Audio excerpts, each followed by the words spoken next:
Definitely can't go out the back door. That'll slip and slide.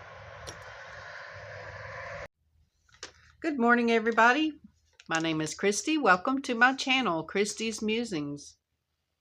If you're my friend, you could call me Tigger. Today, I wanted to talk about my long memory. No, it was thanks to my long memory that I was able to come up with the things that I was going to tell you today.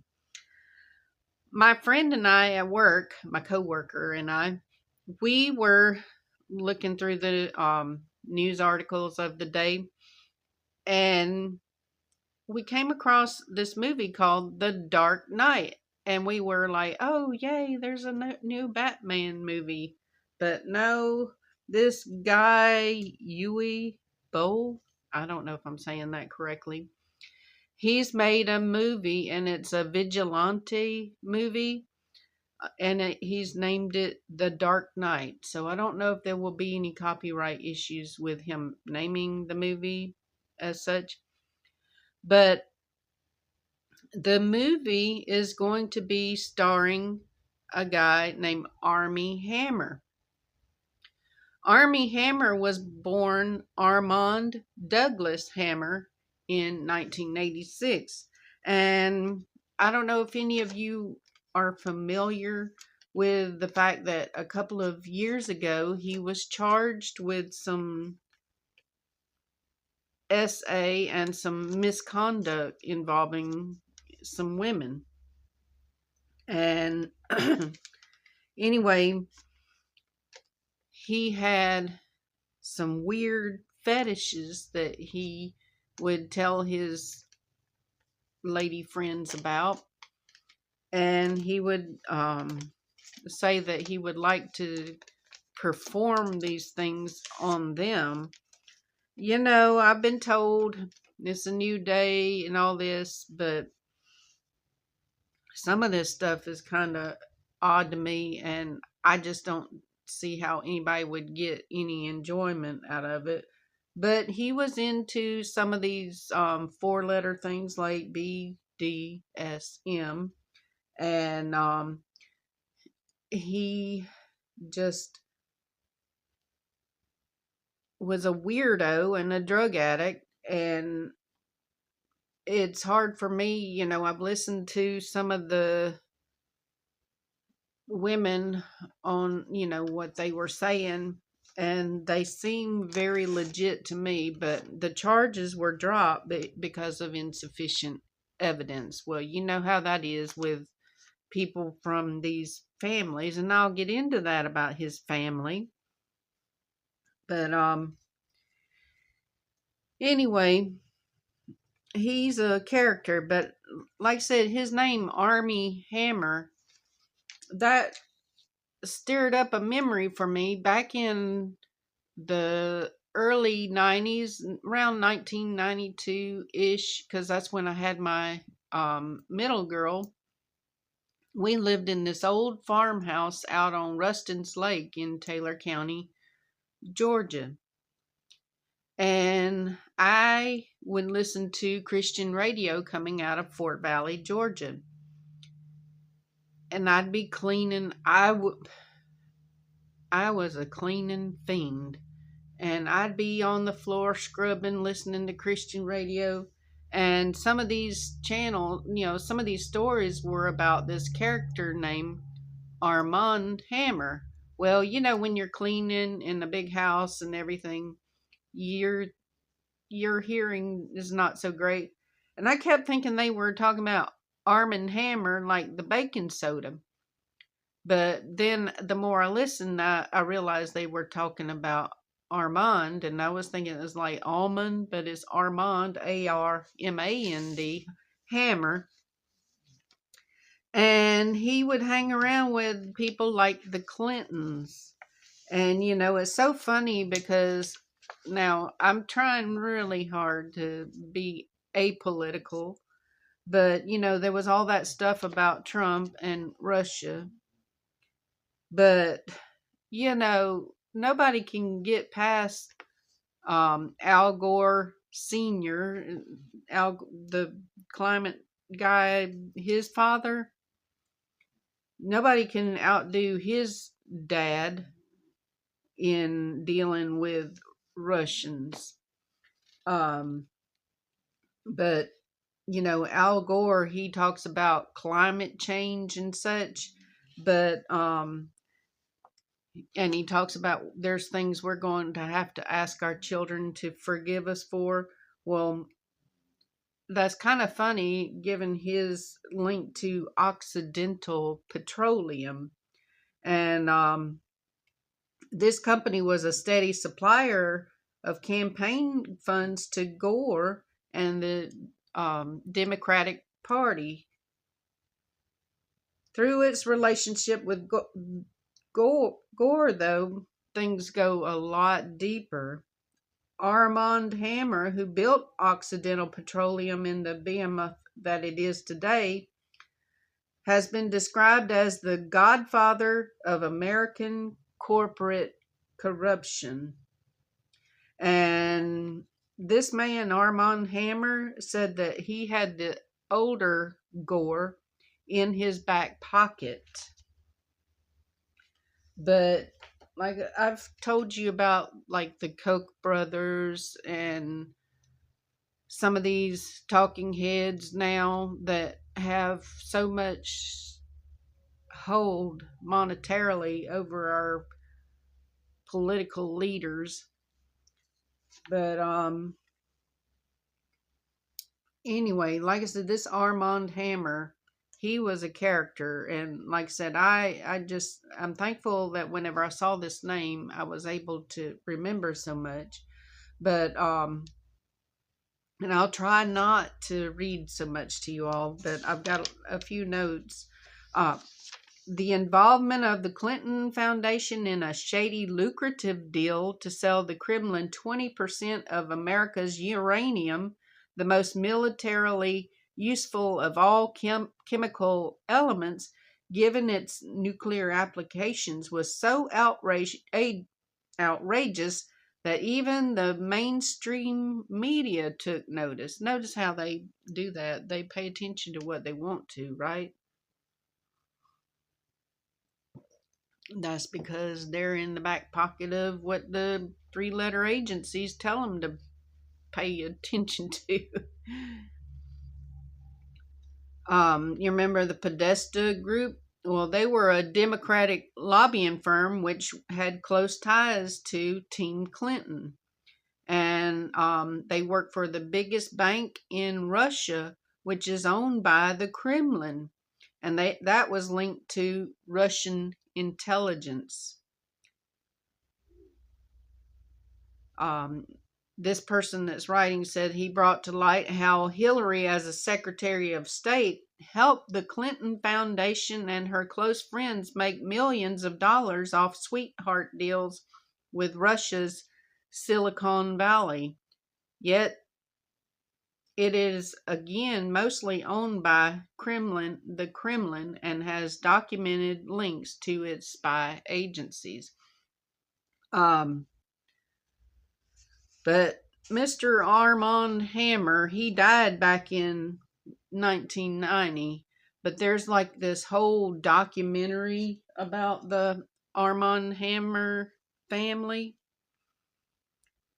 I haven't watched it yet, but I will be trying to get around to it. But you see this title: Sex, Thrones, Murders, and Coercion. Bombshells from Army Hammer docuseries House of Hammer. And I believe you can look it up and see where that's playing. It says it's a Discovery docuseries that explores the allegations of sexual abuse, assault, and cannibalism against the actor, all of which he has denied. And he comes from a long line of violent men, and his dad, was like a movie like he owned whole places that Hollywood worked with and everything. But I thought, it's pretty interesting. But Hammer's, that's grandfather Hammer's, official biography was straightforward. He was born in 1898 to immigrant parents, Jews from Russia.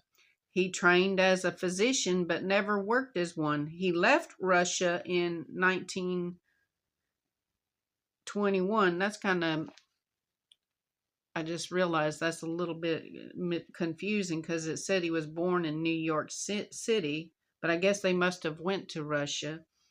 But anyway, he left Russia not long after the Bolsheviks seized power to escape from a scandal involving his father, an abortionist with left wing political views, who killed a woman during a botched abortion.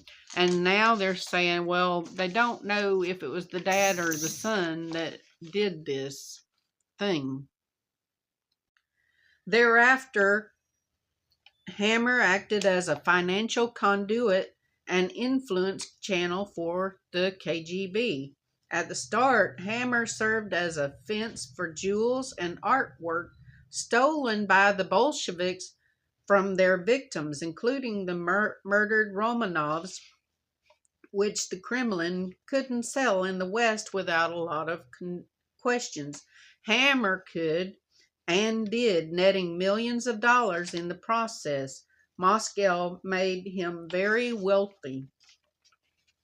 One of the ways Hammer helped the Soviets was by cultivating American politicians, enticing them with money. The classic case was Al Gore Sr., a longtime member of the House of Representatives and Senate from Tennessee. Hammer's cash, meaning the KGB's cash, funded the Gore political machine and gave the family an opulent lifestyle. In exchange, Al Gore Sr. helped his friend and business partner on many occasions. I will continue reading this, and I'll try to find the links of where I found all of this, but it's from an article entitled Media Bites on Trump's Kremlin Ties, but Clinton's Are Long-Standing and Deep. That's the name of the article I'm reading from.